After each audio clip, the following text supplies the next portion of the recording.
Welcome to the chrome-infused world of cyberpunk.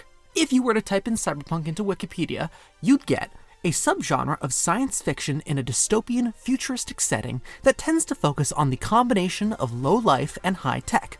Or, in other words, gonks in this world are surrounded by gangs, conglomerates, and advertisements so grotesque, they make the old-school cigarette commercials look like the Disney Channel. Winston is the one filter cigarette that delivers flavor 20 times a pack. But more than anything, the real hook of the world of Night City is, well, the hooks that come out of your body and into the nearest fleshy mobster trying to zero you for your own gizmos. Cybernetics. They let you slow down time, hack the planet, and move quieter. Which is, well, less impactful when placed next to those other two, but still useful, I guess. These advanced add-ons are so omnipresent in this universe that your eyepiece comes pre-installed with tech that tells you all about the other cyberware, which is just the combat equivalent of having the Wikipedia pulled up on your second monitor, just like you did for the regular game. And don't lie and say you didn't, I have cyberware that can detect that. Naturally, I loved all the different upgrades that basically turned me into Adam Jensen, and unlike him, I did ask for this. Littered around the game are different Ripper docs, merchants of varying credibility that will sell you an arm and a leg. But it won't cost an arm and a leg. Actually, yes, we will have to replace your limbs to continue. The sands of time ever slipping away from me, and I feel this decrepit meat vessel slowly betray me more each day. I personally am very excited to see how this look into cybernetic enhancements will revolutionize our daily lives. And much like every bad idea before it, it got me thinking. The daily life of Night City in the year of our corporation 2077 is supposed to exist as a cautionary tale. It's literally described as dystopian, and as awesome as all these advancements are, there's about 1 billion different aspects to life 50 years from now that far outweigh these benefits. We're talking VR, Live Leak Edition, somehow even more income inequality between the haves and have-nots, and talking vending machines that will definitely judge my snack choices. I can already feel it. Okay, so what about our current modern experience? Robotic limbs and prosthetic body parts have been making incredible strides within the past 5, 10, even 20 years. Surely if cyberpunk is a dystopia, we can turn our attention optimistically to today and look at how great we have it with our current advancements. And that, my corpo friends, is the main story objective here today. With Cyberpunk's first DLC, Phantom Liberty, out on the HoloNet, just how much worse is the price for prosthetics in Cyberpunk in comparison to today's sticker price for our wearable prosthetics? And celebrate just how forgiving our current healthcare system is. For no reason at all, I want to give a quick shout out to today's sponsor of the video, North Southwest Medical. The group has provided a very generous donation to the channel, and I'm sure it's to get people excited about how accessible our current medical advancements are, and for no other reason. Quick note, I'm putting a spoiler tag on your optical lobe as I make some light allusions to the ending of the game's main story, but I don't reveal anything major. Truthfully speaking, the second I equipped the monowire, the game turned into a beautiful kaleidoscope of chrome with flashes of red, only to resume consciousness when the credits rolled. Before we get into the, in some case, quite literal meat of the idea, we have to make sure we're on the same level playing field when it comes to money. If you've spent any time within Johnny Silverhand's personal playground, you'll notice that the world runs on eddies. Eddies, or Eurodollars, is a new currency that by 2022 of the game basically became the de facto tender within the city walls. Imagine crypto, but like, it works. Obviously, we can't be directly comparing our current USD to 2077 $0. If that was an option, I'd be at the closest micro center, fistful of freshly printed eddies trying to nab a 4080. So how do we go about making this fair? Well, thankfully, we've been given a direct conversion rate between the two competing currencies by the Cyberpunk canon. In the TTRPG set in 2020, Eurodollars are listed as having a 1-to-2 conversion rate to dollars, basically meaning that a Eurodollar is twice as strong as Washington and his other colonial compatriots here. This takes a lot of work off my end, meaning all we have to do is account for inflation. For this, I just used a simple inflation calculator where I took the average rate over the last 50 years, 3.5, and found the same price within the games. It's not the prettiest way to find our comparisons, and I'm sure some econ bro or self-proclaimed netrunner is going to tell me that I'm doing it wrong, but this is what happens when you put all your attribute points into cool instead of intelligence. Really? You think I'm only level 3? Okay, thank you, that's better. In case you really hate this system, like the game's endings, I tried a couple different options. I looked into the food and drink prices found within Cyberpunk and lined them up to real-world goods. This turned out to be less than ideal. The best item for comparison I could find was absinthe, the colorful green liquor whose real-life version does fluctuate a bit in price, but generally hovers around $45. In-game, you can buy a bottle at the bar for about 77 eddies, and 9 eddies when you try and sell it back yourself. What this describes to me isn't really a good anagram between the game world and ours, but rather, in every universe, bottle service is an absolute scam. Okay, here's the fun part. There are 10 sections of in-game cyberware for me to find our best point of comparison. This basically boils down to which of these bleeding edge pieces of tech are the closest to what we got in the real world. Then dig through several research papers in order to understand what the going rate is for modern prosthetics. Did I say fun part? I meant the part where I found out just how over my own head I was with this project. I mean, look at this. This was a paper that I tried to read through. Okay, maybe skimmed. Okay, scrolled through at 3 in the morning trying to crack even the most basic of understandings of what an interglumetary system was, and if I even got one of those. Despite not at all being a science guy, I'm happy to report that after immersing myself in enough Chrome to make a mouse or a member blush, I found what I was looking for. In the end, I found comparisons for 10 out of the 11 upgrade categories. I should mention that unless the Tiger Claws are providing dental as part of their deal, I assume that everyone is not on any kind of insurance plan. So all real-world members will be without insurance as well.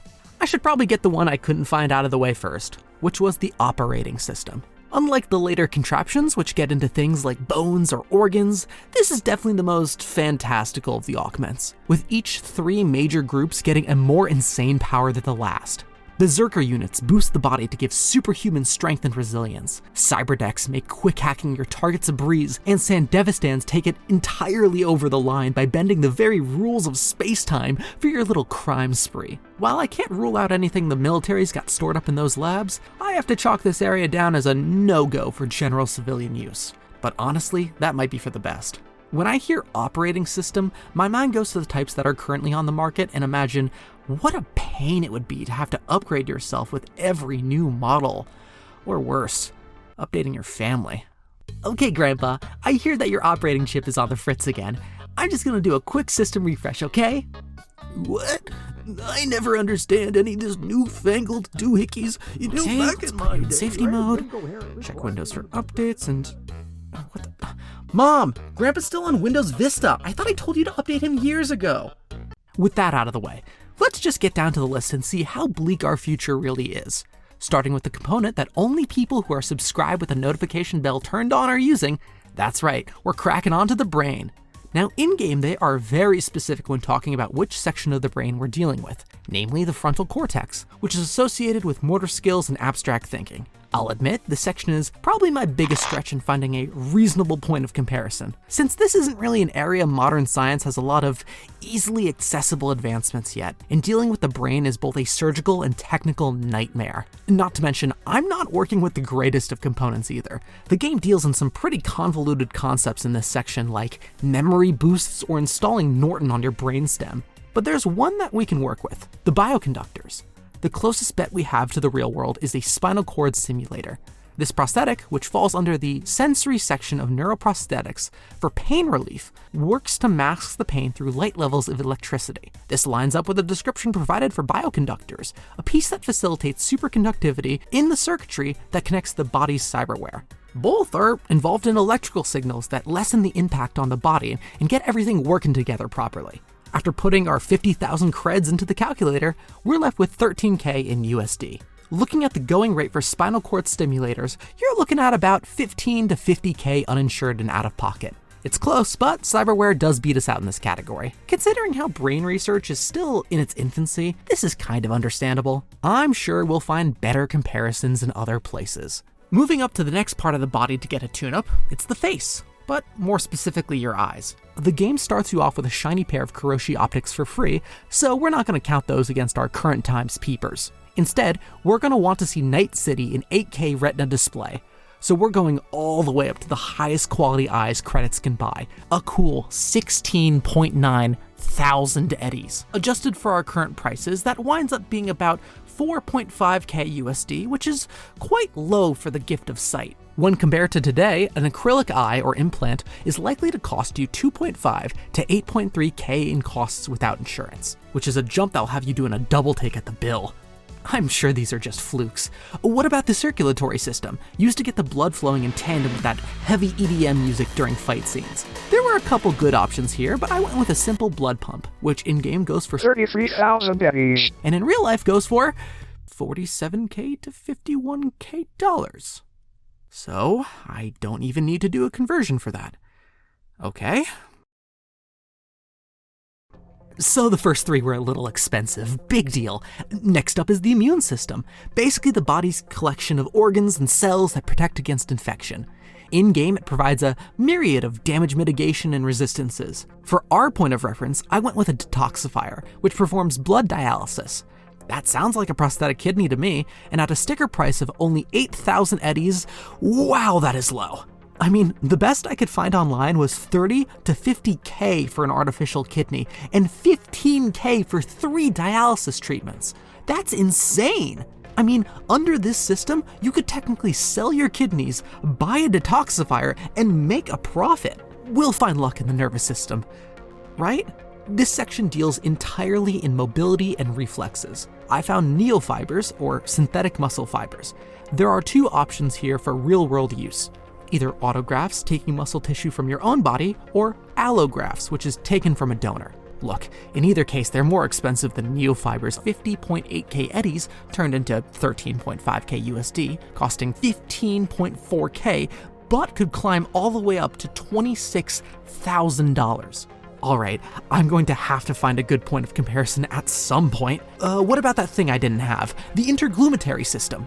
Apparently it's just a fancy word for skin. Basically anything that keeps your innards in and the outside world out, unless you run into a cyber psycho or a medical company when your findings don't help their case. Again, not liking my chances. I would want to go with something like optical camo, which I can finally get a win, but if I'm being objective here, I can't really compare skin replacements to the ability to go invisible. I settled with the highest rarity subdermal armor, the cyberware with the least amount of preem attachments to it. With its 16.9 eddy price tag coming down to 4.5k USD, compared to the typical skin graft costing up to 6.5k USD, I guess it's back to the drawing board. Yes? Yes? Yes, I know. I'm trying to show the benefits of modern day, but the numbers. Yes, I know how much money you spent. Well, it's not like I can change. Yes. Okay, I'll see what I can do. Alright, no more playing around. We have to find an upside in the bones category. The rest of the cybernetics, skeleton, hands, arms, legs, all deal in areas where there have been loads of scientific advancements. I'm sure we'll find a case where Cyberpunk does worse than we do. For skeleton, let's go with bionic lungs for 5.6k eddies. In 2017, one lung transplant cost $861,700 and double was 1.19 million? Even looking at external lungs like an ECMO, those are stated to cost 73k? Okay, scratch that. Let's go with titanium bones. I mean, come on, it's titanium. 16.9k eddies turns into 4.5k dollars.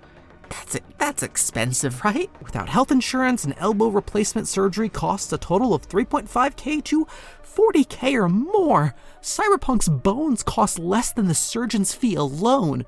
And the skeleton is overrated anyway. Let's hit up those hands. Look at the ballistic compressors. It's another 16.9k in-game and 4.5k in our current dollar amount. It's here I realize just how broken our current system is. Reading up about prosthetic hands, it is said to cost 5k for a cosmetic prosthesis, up to 10k for a functional prosthesis with a hook, and between 20k and 100k for the latest in myoelectric arm technology. You're telling me that my 5 digits are worth 20 grand a piece? I am not faring any better with arms. Going to the most expensive of monowire, the top tier cybernetic gets brought down to a reasonable 23.5k, where a functional bioprosthetic arm can cost anywhere between $20K and $80K. And that doesn't even give you a garrote wire for your troubles. I'm on my last legs here with the final category, and well, it's the legs. Again, going with the most premier choice, the reinforced tendons, we end up paying 67,000 pennies. Okay, let's see what our damage is. A prosthetic leg costs $10K for a basic model, and up to $70K for a more advanced one. And considering that reinforced tendons over here is literally the best thing on the market money could buy, the $70K is probably what we're looking at. I'd say you'd be pulling my leg, but I really hope not, because apparently I cannot afford it. And with that, we have our full list of comparisons to look at. And in every case, this so-called cautionary tale beats out our current medical industry sticker price. And with all the evidence laid out in front of me, I have to come to the horrifying conclusion. Cyberpunk isn't a dystopia, because we're already living in one.